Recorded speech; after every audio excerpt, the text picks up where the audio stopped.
টানা 2 দিন বৃষ্টি হওয়ার পর আজকে আকাশটা অনেকটাই পরিষ্কার। হ্যালো এভরিওয়ান, কেমন আছেন আপনারা সবাই? গত 2 দিন একটানা বৃষ্টি হয়েছে, রোদ ওঠার কোনো নামই নেই। যাদের বাড়িতে ছোট বাচ্চা আছে তারাই বুঝবে যে এটা কি বড় সমস্যা। আজকে সকাল থেকেই আকাশটা বেশ পরিষ্কার, রোদ এখনও যদিও ওঠেনি, তবে আশায় আছি রোদ উঠবে।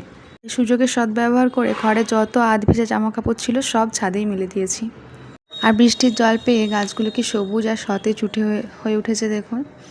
আমাদের ছাদের তরুলতা গাছে এই দুদিনে বেশ ভালোই ফুল ফুটেছিল, কিন্তু সেটা আর দেখতে পাইনি। আর ছাদে উঠে দেখলাম এই একটাই ফুল ফুটেছে।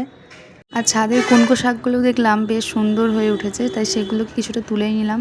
তারপর নিচে নেমে মেয়েকে খাইয়ে দাইয়ে টিউশন পাঠিয়ে দিলাম। এখন ও একা একাই টিউশন যেতে শিখে গেছে। অ্যাকচুয়ালি বাড়ির পাশেই তো, তাই কোনো সমস্যা হয় না আর কি।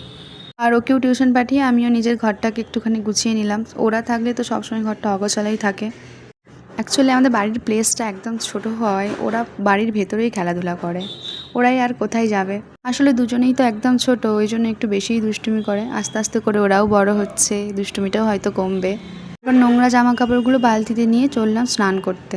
জানেন তো, আমি প্রত্যেক দিন জামা কাপড় কাচার পর ভাবি যে আজ এতগুলো জামা কাপড় কাচলাম, কাল হয়তো বেশি বেরোবে না, কাল কম বেরোবে। কিন্তু প্রত্যেক দিনই ওই ভর্তি ভর্তি বালতি জামা কাপড় বেরোয় কাচার জন্য। কোথাও যেন শুনেছিলাম মেয়ে বাচ্চারা একটু শান্ত স্বভাবের হয়। ও মা, আমার জীবনে হয়তো ঘটনাটা উল্টোই ঘটে গেছে। একদিন ভাবতাম আলমারিটা একটু গুছাবো, কিন্তু ইচ্ছা থাকলেও উপায় হতো না। আজকে ইচ্ছা ছিল না, কিন্তু উপায় হয়ে গেছে। মেয়ে সব জামা